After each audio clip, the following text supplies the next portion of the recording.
megalayapost.news.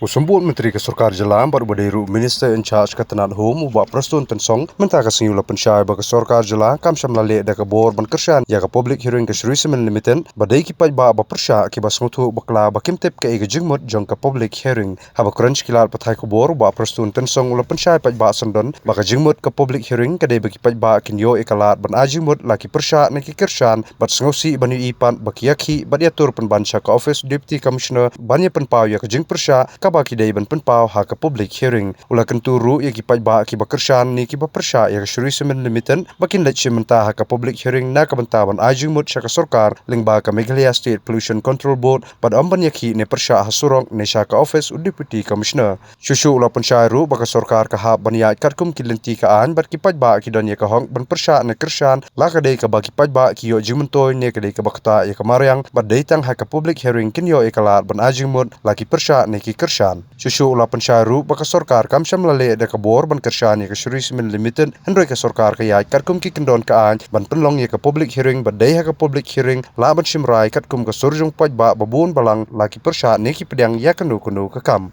Tenganga so ban ong ha ka badai bat kan ki ya ki kini ki ba ong ba ngi persya ya ka public hearing ngamut ban ong hang ne ba kata ka jingmut jong pi ka babakla balai da pin kwa banyai ke public hearing. Nampak apa ke public hearing hakane ke provision kalau enggak. Nah kalian ke office jong ke pollution control board ke kuah bantip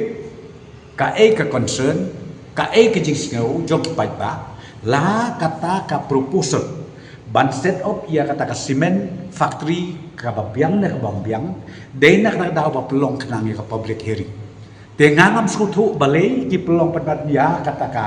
protest DC office lene hakiwi kuwi jaka. Why not do it that?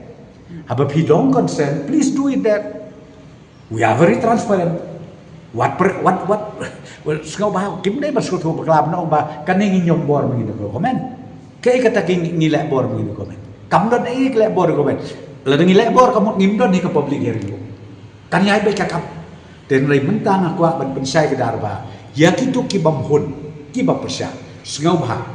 ajing mot yang ne hak public hearing nak daw babu kenang ya public hearing lu sang banyo lut ya kijing mot kijing perkat bro lapi ong ya ka environmental issue lene lapi ong ya ka economical issue di kita berkot jadi bandon hak kata public hearing